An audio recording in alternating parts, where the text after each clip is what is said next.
하나님 말씀 사도행전 24장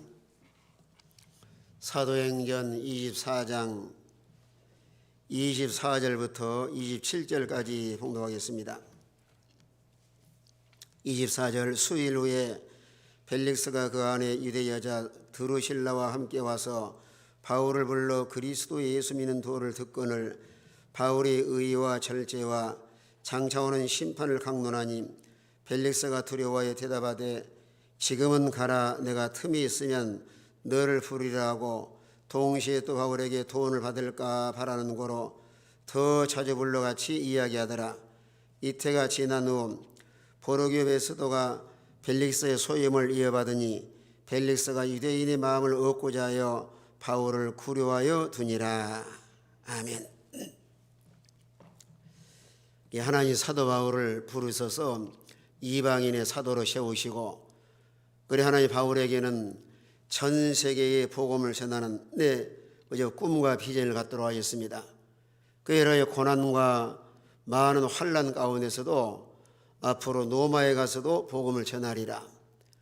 그런 말씀을 받은 사도 바울은 여러 가지 고난과 역경 가운데서도 사명을 위해 살고 사명을 위해 충성을 다해 나갑니다. 그래 사도 바울이 이제 그저 고발을 당해가지고 벨릭스 총독의 신문을 받는데 거기서 바울이 변명하기를 내가 예루살렘에 올라간 것은 가서 소동을 하거나 소란 피운 것도 아니고 하나 우리 형제 말하 유대인들이 여러 가지 흉년들의 어려움을 당하고 있어서 재물을 가지고 와서 그들을 돕고자 하는 마음으로 올라갔다 이렇게 변명을 합니다.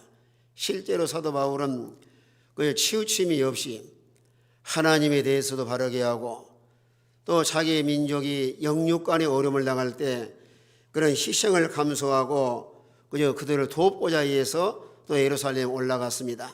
뿐만 아니라 하나님 율법을 잘 지켜나가는데 당당하게 벨릭스 왕 총독 앞에서 말을 하는 거예요. 내가 과거에 사내들은 공의 앞에서도 만약에 무슨 옳지 않은 일이 있는가 한번 말해봐라. 그래서 바울이 그때도 십자가의 부활을 증거한 거예요. 이렇게 사내된 공회 앞에서도 또 벨릭스 앞에서도 이런 순수하게 복음을 전한 사도가 사도 바울입니다. 그런 벨릭스가 생각했을 때 죄가 뻔히 없는 줄 알면서도 연기를 해요. 얼마든지 이것저것 조사해가지고 죄가 없으면 석방을 시켜야 되는데 인간적으로 생각할 때는 이렇게 죄도 없는데 고난당하는가. 물론 예수님께서도 예수님 당시에 빌라도가 죄가 뻔히 없는 줄 알면서도 십자가에 못 박도록 넘겨줬습니다. 그러나 인간적으로 생각할 때는 이 사람들이 아주 얼마나 힘들고 어렵지만은 하나님의 계획하신 것 섭리 가운데 모든 것이 합력해서 선을 이루게 하시려고요. 예수님은 십자가에 죽으시고 부활하심으로 인해서 하나님의 뜻을 이루시고 우리 택한 백성을 구원하기 위해서 이렇게 십자가에 못 박혀 돌아가시도록 빌라도가 넘겼는데 그러나 사도 바울은 이제 로마에 가서 복음을 전하게 하시려고 우리가 하나님 앞에 어느 잘못한 것도 없을 때 어떤 고난이 왔을 때는 낙심하거나 좌절하지 말고 그 고난이 다 유익하기 때문에 때로는 겸손하게 하시고 때로는 연단을 시키시고 때로는 그런 고난 가운데서 하나님을 경험하고 하나님의 영광을 드러내게 하시고 무엇인가 하나님께서 우리의 필요해 주시는 현실인 줄 알고 그걸 믿음으로 잘 소화하고 나면은 하나님이 이렇게 섭리하시려고 하나 인도하셨구나 이렇게 깨달을 날이 옵니다. 내가 저도 우리 고등학교 스승님을 만났는데 과거에 상당히 완도에서도 배를 타고 소완도로 발령을 받아 가셨는데 그때는 상당히 낙심하고 힘들어 하셨어요. 왜 교제 계시면 다 도시라든가 어디로 발령받기를 원하시지 그 완도에서도 또 배를 타고 소완도로 가셨단 말이에요. 그리고 그때는 그 사모님도 선임도 엄청 힘들어 하셨는데 지금 와서 고백을 하셔요. 그때가 힘들었어도 참 유익했다. 왜 유익했는가 하면은 그런 백지에 근무함으로 인해서 고가 점수를 많이 받아가지고 그 다음에 이 전라남도 강주로 발령을 받았습니다. 그게 쉬운 일이 아닌데, 그게 당장은 서운하고 힘들었는데 나중에 지내고 보니까 그저 얼마나 그저 플러스가 유익이 되었는가. 여러분, 신앙의 세계도 이 세상을 살아가면서 고난이 하나 없으면 얼마나 좋아요. 그러나 세상은 완전하지 못하고 또 마귀가 역사하기 때문에 여러 가지 고난과 이런 역경을 만난다 할지라도 항상 우리 그리스도인들은 인간적으로 생각하지 말고 하나님이 왜 이런 환경을 주셨는가, 이런 믿음의 시각으로 바라보면은 분명히 하나님께서 그저 많은 걸 깨닫게 하시고 우리 영적으로 유익하기 때문에 이런 고난도 허락하신 줄 알고 믿음으로 잘 감당해 나가는 이런 복 있는 성도가 다 되시길 바랍니다. 그래서 시편 기자도 고난당한 내게 유익이라, 이로 인해서 하나님의 윤례를 배우게 되었노라. 또 사도 바울도 인간적으로 생각하고 얼마나 낙심하고 자잘하기 쉬워요. 사도 바울이 남의 길을 훔치거나 도적 남을 때리거나 불의한 일을 하거나 세상에서 죄를 짓는 것도 아니고 바울은 순수하게 복음만 전하는 사람이에요. 물론 과거에 하나님으로 믿지 아니할 때는 핍박자요, 해방자요, 박해자였지만은 그가 주님 만나고 나서는 그저 오로지 사명을 위해 살고 복음을 전하면서 여러 가지 고난 역경을 당해서 그런 가운데서도 그저 하나님의 합력의 선을 이룰 것이다 하는 그런 믿음으로 이런 사명을 다 감당해 나가고 있습니다.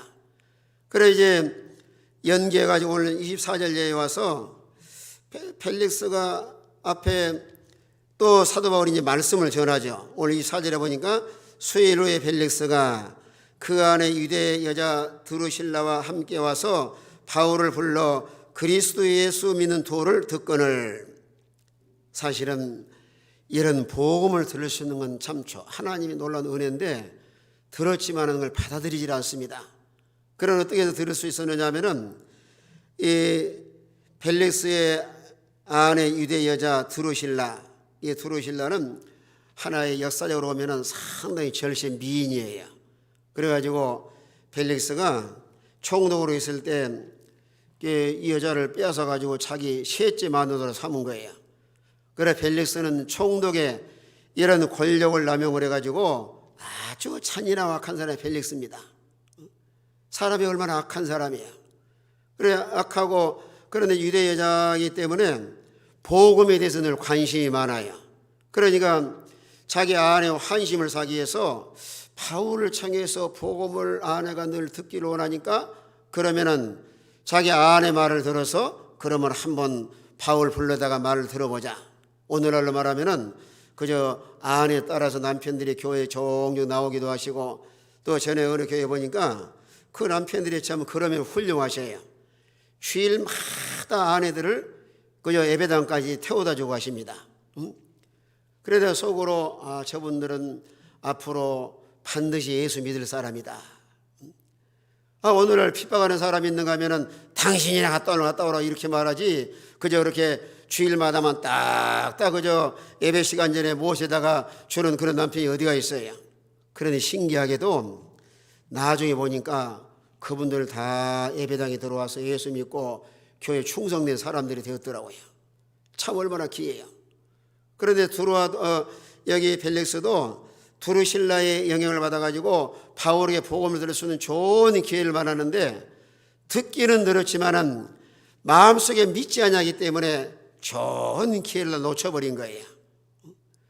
그래서 이제 바울이 전하는 복음을 들었는데 오늘 25절 보면은 이 사도 바울도 아주 대단한 것 중에 하나가 벨릭스의 말 한마디에 잘못하면 죽느냐 사느냐 이런 생명의 위협을 당하는데도 전혀 두려워하지 않고 성령의 능력으로 담대하게 벨릭스를 하나의 메시지를 전하는데 좋은 말을 하는 것이 아니에요. 어느 한마디도 아부하첨하거나 아이고 총독님 얼마나 수고가 많으십니까? 나라를 좀 잘 다스려 주시고 우리 편안하게 살게 해달라, 그런 어떤 아부하첨이나 그런 말 하질 않아요. 당당하게 하나님 심판에 대해서 메시지를 전합니다. 오늘 25절 보니까 바울이 의와 절제와 장차 오는 심판을 강론하니 벨릭스가 뭐 됐어요? 마음속에 아주 두려워합니다. 잘못하면은 오늘날도 지도자가 나라의 어떤 정권자들이라든가 어느 권세 가진 사람 앞에서 성경을 그대로 전하지 않고 듣기 좋은 소리로 가문이설로 말하기 쉬워요. 가문이설로. 우리나라도 지난번에 종교 지도자들 청와대 가가지고 이것도 이제 다 나갈 텐데요. 대통령 만나서 다 꿀먹은 덩어리들이에요. 얼마든지 말하기 좋잖아요. 대통령님, 그저 신앙은 자유하게 하시고 그 대신 우리가 철저히 방역을 하고 하나님께 나라의 안정과 대통령과 이런 코로나에 힘써 기도해서 빨리 퇴치하도록 우리가 힘써 노력을 하겠습니다. 그러니 그저 대통령이 그런 좋은 자리에 있을 때 신앙이 자유도록 해 하십시오. 그런 말 한마디 했으면 하나님도 얼마나 기뻐하시고 좋아하겠어요. 그러나 막 이 사람들 앞에서는 우리 청와대 가서 밥 한 번 얻어먹고 왔다. 무엇이나 이 당돌하게 하나님의 복음의 사역자는 왕이 있달지라도 누구 앞에서든지 당당하게 복음을 전해서 그 생명 살리는 일이 얼마나 소중한 일이에요. 그런데 오늘 25절 말씀은 벨릭스에게 꼭 합당한 말씀이에요. 사도 바울이 갔다가 벨릭스한테 가서 내가 이런 말을 전해야 되겠다 미리 준비한 것이 아니고 딱 만나는 순간에 성령의 감동을 따라서 벨릭스가 너무 잔인하고 못되게 돌아가니까 그저 바울의 입술을 통해서 가장 요긴한 말씀을 전한 거예요. 의와 절제와 장차오는 심판을 강론하니 의라 이게 말하자면 벨릭스는 잔인하고 탐욕하고 불의한 사람인데 그래야 벨릭스에게는 가장 합당한 말씀을 사도 바울을 통해서 하나님이 전하게 하신 거예요. 나라의 지도자가 말하자면 바르게 정의를 가지고 바르게 지도해 나가야 되는데 얼마나 불의한 자고 얼마나 잔인하고 탐욕이 있는 사람이고 또 이런 어떤 권세를 남용을 해서 자기 욕심을 챙기는 사람이고 그러니까 의와 절제와 하나님의 심판을 강론했다는 말씀은 벨릭스 들으라고 바르게 하도록 물론 이제 의는 우리가 이제 신앙적으로는 예수를 믿음으로 구원받으면 사람을 의롭다 칭함을 못습니다. 이신득이 믿음으로 말미암아 구원받은 신자를 의인이라고 말씀하시는데 또 구원받은 신자라 할지라도 하나님 말씀을 잘 순종을 한 것이 의로운 삶이고 특별히 우리 구원받은 신자는 하나님과의 관계도 바르게 하고 인간관계도 바르게 하고 또 우리 자신에 대해서도 아무리 자유로운 하나님이 이런 삶을 주셨다 할지라도 항상 의를 양보하지 않도록 전에도 말씀드렸지만은 너희는 먼저 그의 나라와 뭘 구하라 했죠? 그저 의를 구해라. 하나님 말씀이 의의 표준입니다. 말씀대로 사는 사람은 의로운 사람이고 또 하나님 말씀을 잘 순종하는 성화는 의로운 삶을 사는 사람이고 그래서 노아 시대에 전체가 타락하고 하나님의 진노의 심판이 임할 수밖에 없는 그런 가운데서도 노아는 하나님께 다를 길을 기고 사는 사람은 노아예요. 그래서 하나님 노아를 의인으로 인정을 하시는데 그 6장 마지막 절에 뭐라 했어요? 자기에게 명하신 대로 다 준행하였더라. 그래서 천하가 다 멸망을 당했을 때 노아의 식구는 다 구원을 받았습니다. 시편 37편에서도 의인은 버림을 당하거나 그 자손이 걸시감을 보지 못하였느니라 말씀을 하시는데 우리 종말론의 시대를 살아가면서 세상이 어렵고 혼란하고 참으로 이렇게 어려운 난국을 만날수록 우리 믿는 사람이 참 바르게 믿고 바르게 살아야 돼요. 의를 양보하지 않도록. 그래서 소돔 고모라 시대도 의인 몇 사람이 없어서 하나님 멸망을 당했어요? 10사람이 없어서. 또 에레미야 5장 1절에서는 공의를 행하고 진리를 구하는 한 사람만 있어도 내가 이 성을 사해 주겠다. 오늘 여러분이 우리 모든 성도가 다 믿음의 안경을 쓰고 참 크게 바라보면은 세상에는 불의가 가득한 세상입니다. 죄악으로 관영하고 이런 의로운 자가 적고 그저 불의가 난무한 세상 속에 살아가는데, 우리는 항상 세상 가운데 살아가면서도 내가 바른 중심과 바른 신앙과 또 하나님 말씀으로 돌아가서 바르게 믿고 바르게 살아야 하나님을 기쁘게 드리고 하나님과 동행하는 삶을 살 수가 있는데, 오늘 벨리스에게는 바울을 통해서 단도직입적으로 지적을 하는 거예요. 당신은 불의한 사람 아니냐, 당신은 잔인한 사람이다. 그런 권세를 이용을 해서 얼마나 탐욕을 취하고 또 이런 불의한 일을 행하는데, 만약에 벨리스가 이런 메시지를 듣는 순간에 그저 철저하게 회개하고 돌아섰다고 하면은 그 하나님 불쌍히 일 수가 있는데, 가책을 느끼기는 느꼈지만은 죄를 회개하거나 돌아서지 않고 계속 자기 탐심으로 기울이기 때문에 하나님 앞에 복을 받지 못하는 거예요. 또 의와 절제, 또 절제를 말씀했는가 하면은 벨리스의 생활은 너무 문란한 생활을 합니다. 도덕적으로나 윤리적으로나 방종 방탕 생활하고 가정생활도 건강하지 못하고 성결하지 못하는 거예요. 그래서 이 벨리스 총독에게는 너무너무 그저 합당한 메시지예요. 당신은 총독으로서 가정생활 충실한가? 왜 이렇게 사람이 잔인해가지고 남의 것을 빼앗고 드루실라 같은 또 아리그파 왕의 일세의 딸인데, 이 하나의 어느 책에 문헌을 보니까 아주 절세 미인이고 그 결혼도 일찍 해가지고 15살 때 시집을 갔는데 18살 먹을 때 빼앗아다가 자기 셋째 마누라를 삼은 거예요. 얼마나 악한 여자, 악한 벨릭스예요. 그러니까 그런 방탕과 방종과 건강하지 못한 이런 가정생활을 염두에 두고 그저 사도 바울이 그저 절제에 대해서 강론합니다. 이런 모든 것을 강론하면서 나에게 뭐라 그래요? 장차 오는 심판을 강론하니, 이 말씀을 듣는 순간에 벨릭스도 상당히 두려워하는 거예요. 오늘날 우리 앞에도 반드시 심판이 있습니다. 심판대가. 하나님의 공의로우신 심판대 앞에 살 것을 생각한다고 하면은 우리의 삶과 생활도 신앙생활이나 모든 생활 속에서 그저 하나님 앞에 바르게 살고 바르게 믿음 생활할 수 있는데, 이런 심판에 대해서 잘 인식하지 못하고 살 때가 많이 있습니다. 우리 앞에는 크게 두 가지 심판대가 있어요. 공심판과 사심판.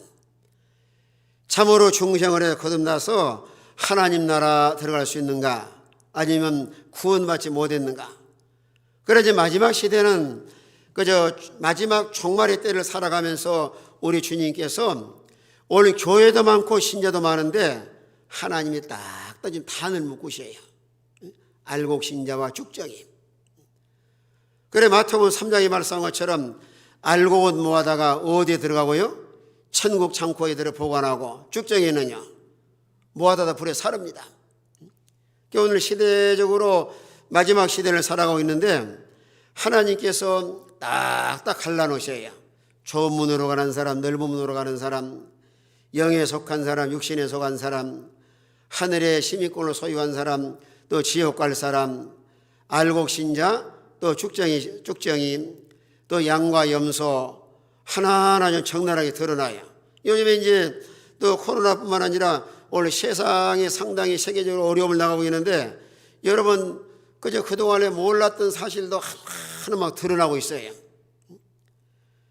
이 하나님이 그저 심판하실 뿐만 아니라 또 구원받은 신자라 할지라도 우리의 사심판대가 있는 거예요. 예수 믿어 구원받고 하나님의 자녀로서 어떤 삶을 살았는가, 우리의 행위로서 그저 입술로 죄짓고 마음으로 죄짓고 행동으로 죄짓고 하나님 앞에 적나라하게 다 드러나게 하십니다. 그래서 긍정적인 좋은 면으로는 계시록 22장 12절 말씀한 것처럼 내가 속히 오리니 각 사람의 뭐한 대로 갚아주리라 그랬어요. 일한 대로 갚아주리라. 일한 대로. 또 고린도후서 5장 10절에서는 우리 주님이 심판대 앞에 선악간에 몸으로 뭐한 대로 갚아주신다 그랬어요. 행한 대로 갚아, 행한 대로. 우리가 주님의 심판대 앞에 가서 오면은 적나라하게 하나 숨김없이 드러나요. 구원받은 신자로서 하늘나라의 시민권자라 할지라도 하나님 앞에, 또 고린도전서 3장에 보시면은 나무나 풀이나 지포로 집을 지어서 보응다 충성을 해도 자기를 위해서 하는 일은 다 불에, 공력이 불에 타버리고 상이 없습니다. 그러나 하나님 말씀대로 하고 하나님의 영광을 위해서 믿음으로 행한 사람은 금은 보석으로 집을 건축해서 그 공력이 그대로 남아있으므로 하나님 앞에 가서 영원히 상을 받아요. 요즘에 이제 늘 사람을 겪어오면은 참 마음으로 참 안타까운 중에 하나가, 거의 많은 사람들이 다 자기를 위해서 교회 다니고 자기를 위해서 교회 봉사 충성하고 또 자기의 인간의 어떤 욕심과 자기 욕망을 위해서, 그러나 참으로 하나님 앞에 믿음으로 행하고 하나님의 영광을 위해서 헌신적으로 이런 충성된 그저 하나님의 일꾼들은 그렇게 그저 많지는 않습니다. 오히려 이 벨릭스에게도 사도 바울을 통해 하나님이 성령의 감동으로, 벨릭스가 말하자면 자기 두루실로와 함께 예수 믿는 도를 듣고자 바울을 불러가지고 드는데, 바울은 하나 무슨 뭐 복받아라고 뭐 좋은 뭐 위로의 말이라든가 어떤 귀에 달콤한 소리하는 것이 아니고 아주 담대하게 벨릭스에게 꼭 적절한 말씀을 전합니다. 그러니 이제 총독이 듣는 순간에 상당히 두려워했어요. 처음에는요. 벨릭스가 두려워하여 대답하되 지금은 가라. 내가 틈이 있으면 너를 부르리라. 그래, 여기까지는, 그 앞에까지는 좀 좋은 거예요. 이런 사람이, 복을 받을 사람은 말씀을 듣는 찔림을 받고 양심의 가책을 느끼고, 거기까지는 머무르면 안 되고, 만약에 그런 양심의 가책이라든가 어느 찔림을 받았으면 기회를 놓치지 말고, 내가 그동안에 불의하게 살고 무절제한 생활을 하고 하나님 앞에 심판받을 일만 내가 했구나. 그래, 지난날에 모든 잘못을 다 청산하고 얼른 주님 마음속에 영접을 하고 믿음으로 돌아와야 되는데, 찔림을 받았지만은 그걸 무시해버리고 돌려보내면서 나중에 다시 부를 때니까 그때 와라. 우리 하나님 앞에 예배 드릴 때나 기도할 때나 말씀을 들을 때 무엇이나 깨닫고 찔림받았으면 그걸 뒤로 미루면 안 돼요. 하나님께서 우리를 은혜 주시고 너무너무 좋은 기회인데, 그런 찔림받았을 때 그저 얼른 하나님 회개하고 죄를 청산하고 하나님 돌아와야 되는데, 만약에 자꾸 뒤로 미루고 그저 회개하지 않고 그걸 무시해버리면 그런 기회를 잃어버리시고, 여러분 양심이라고 하는 것도 계속 무시하면 점점 양심이 무뎌져요. 점점 무뎌지다가 나중에 화인 맞게 되면은 불신자 같은 사람이 되고 맙니다. 여러분도 느낌 받겠지만은요, 그 하나님 앞에 예배 생활을 소홀히 하는 것도 한 번 빠질 때는 아이고 내가 오늘 예배 가야 되는데 또 빠졌구나. 두 번, 세 번 빠지면은 그 다음부터는 점점 둔해져 가지고 에이 그냥 시간이 되면 가지. 요즘에 이제 코로나 때문에 예배가 자유하지 못하잖아요. 그러니 이제 이게 버릇이 참 아주 큰 숙제입니다. 집에서 이제 온라인으로 드린 사람들은 조금만 날씨가 춥고 몸이 좋으시가 안 좋으면은 오늘은 그냥 집에서 내가 유튜브 봐야 되겠다 안 와버려요. 그래, 지난번에 어느 교계 다른 목사님이 그런 제안을 하시더라고요. 앞으로 코로나 끝나면은 교회 예배를 회복하기 위해서 전국 교회가 다 온라인 중지시키면 좋겠다. 그것도 하루에 가면 안 되고 한 몇 달은 그렇게 해야지만은 회복할 수가 있는 거예요. 오늘도 알다시피 그저 뭐 자기 핑계 대고 또 자기 중심으로 사는 사람은 거의 뭐 교회 나갈 필요가 있느냐, 집에서 그냥 텔레비 보고 뭐 CTS나 보고 또 유튜브 보면 되지 않느냐. 여러분이 해보셨지만은 그거 하나님 앞에 집중하는 거나 모든 면에 그 정상적인 신앙생활하기는 힘들어요. 예, 코로나 때문에 그냥 피치 못해서 어쩔 수 없이 이렇게 온라인도 송출하지만은 실제로는 힘을 써서 초대교회처럼 모이기를 힘을 쓰고 성도 안에 서로 교제하고 하나님이 제 나와서 예배드리고 또 이래야 영적으로나 성도 안에 서로 교제하고 건강한 이런 신자로서 잘 성장해 나갈 수가 있습니다. 문화가 좋지만은 잘못 이용하면 도리어 신앙의 퇴보를 가져오기 쉬워요. 우리는 항상 진리 가운데서 가책되는 요소 없이 날마다 양심의 자유자가 되고, 이 사도 바울이 아주 훌륭한 것 중에 하나가 바울은 양심을 많이 강조합니다. 지난 이 3장 1절에서도 나는 범사 양심을 따라 하나님을 섬긴다라고 말씀을 하고, 또 24장 16절에서도 항상 양심에 거리낌이 없기를 힘쓰나이다 말하고 고백을 하고, 또 디모데서 1장 19절 이하에서도 디모데에게 편지하면서 믿음과 착한 양심을 가지라고 권면하고, 그런데 오늘은 시대적으로 우리 기독교인들이라 할지라도 거의 양심을 쓰는 사람 많지 않아요. 참으로 양심만 써도 그 신앙은 바로 된 사람인데 그저 양심 안 쓰고 다 자기중심적으로 하고 또 양심의 가책을 처음에는 느끼다가도 얼마 지나면 사람이 둔해지고 아예 둔해진 게 더 넘어가면 사람이 이제 화이 맞아서 전혀 감각이 없어집니다. 올여기 벨리스도 마음속에 찔림을 받았지만은 가라 내가 틈이 있으면 너를 부르리라. 이런 찔림을 받았을 때 흘른 하나님 앞에 그저 무릎 꿇고 주여 내가 죄인으로소이다. 죄를 다 청산하고 마음속에 주님 영접해서 그저 거듭난 이런 은혜에 들어가야지만은 하나님의 자녀가 되고 또 천국에 가서 영원히 영생할 수가 있습니다. 그런데요, 벨리스가 돌려보낸 다음에 바울을 갖다가 종종 불러요. 어느 메시지라든가 복음을 듣기 위해서 부른 것이 아니고, 아까도 말씀했지만은 바울이 예루살렘에 뭘 가지고 와서 뭐 달라고 왔다 그랬죠? 구제 헌금 가지고 와서 그 자기 말한 흉년 들어서 어려움을 당하는 형제들 도우려고 가져가는데, 이 벨리스가 돈 냄새를 맡고 자꾸 불러 찔러대는 거야. 그 자꾸 찔러대는 건 뭐예요? 봉투 하나 달라는 거예요. 오늘 그 26절 보시죠. 26절. 자, 26절 다 같이 있으면 다 같은 목소리로 26절 다 같은 목소리로 시작. 동시에 또 바울에게서 돈을 받을까 바라는 고로 더 자주 불러 같이 이야기하더라. 네, 참 얼마나 희한한 사람이야. 그저 복음을 들으려고 부른 것이 아니고 동시에 또 바울에게 돈을 받을까 바라는 고로 더 자주 불러 같이 이야기하더라. 그 찔림 받아서 두려움은 잠깐뿐이고, 그래 회개할 기회를 놓쳐버리고 또 주님을 영접할 수 기회를 놓쳐버리고 이제 그 마음속에는 무엇만 가득 차 있어요? 탐심만 가득 차 있습니다.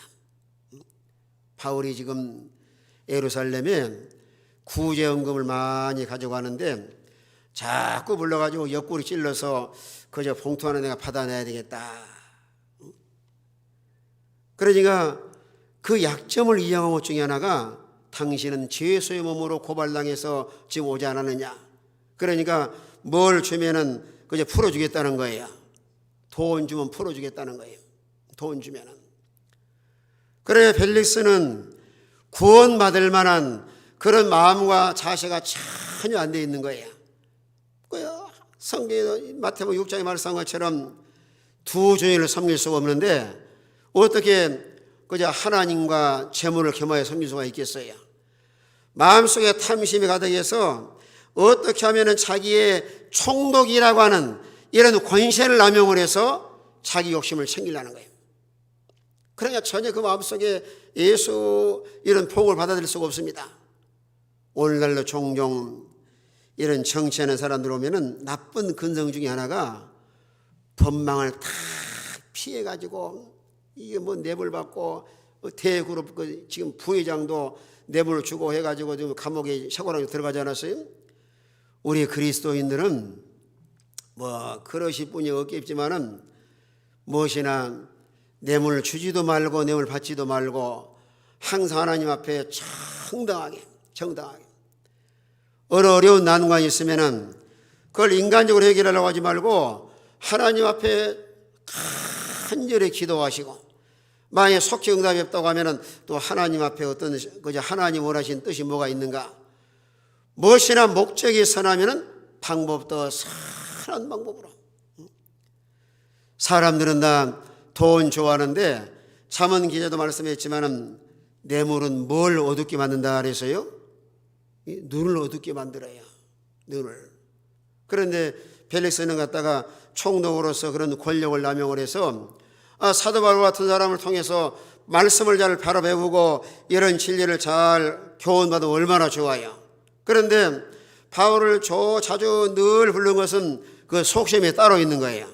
아까는 자기 마누라와 함께 드루실로와 함께 예수 믿는 도리를 들으려고 불렀는데 이제 그 다음부터는 계속 부르면서 혹시 제수의 몸으로 하기 때문에 돈을 받을까 바라는 거로 더 찾아 불러 같이 이야기하더라.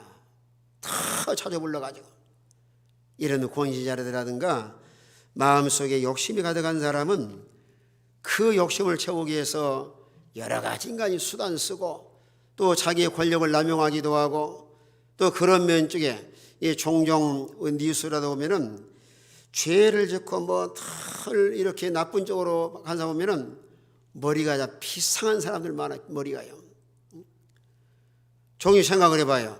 저런 좋은 머리 가지고 바르게 사용하면 얼마나 귀하게 쓰임받을 수가 있겠는가.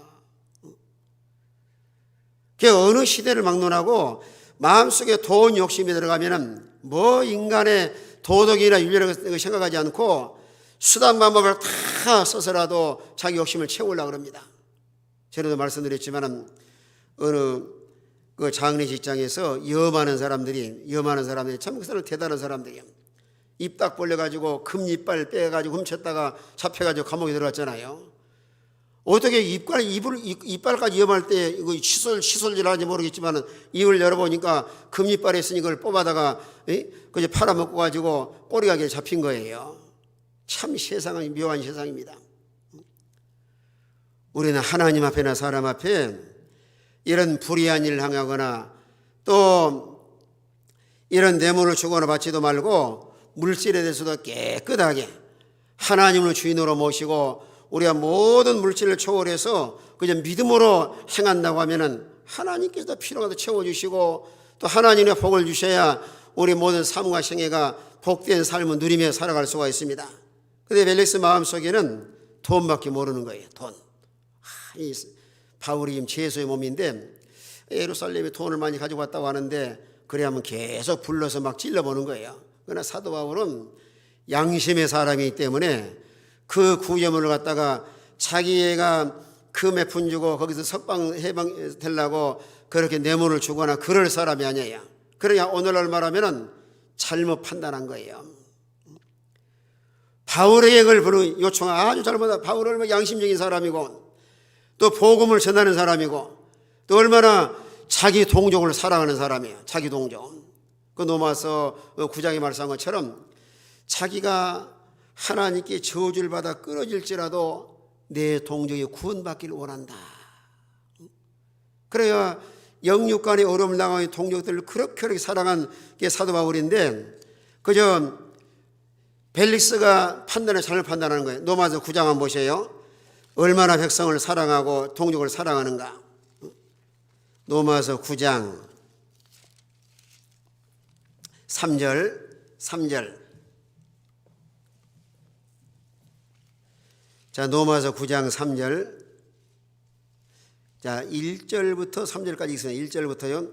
9장 1절부터 3절까지 로마서 다 같은 목소리로 시작. 내가 그리스도 안에서 참말을 하고 거짓말을 아니하노라. 나에게 큰 근심이 있는 것과 마음에 그치지 않는 고통이 있는 것을 내 양심이 성령 안에서 나와 더불어 증언하노니. 3절.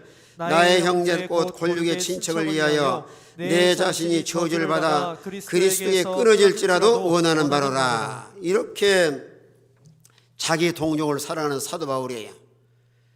그래 육신적으로도 어려움 당할 때 그들을 구제하기 위해서 예루살렘에 올라가고, 또 자기는 저주받아 끊어진다 할지라도 자기 동족이 다 구원받기를 원하는 바가 사도 바울의 그 신앙 사상입니다.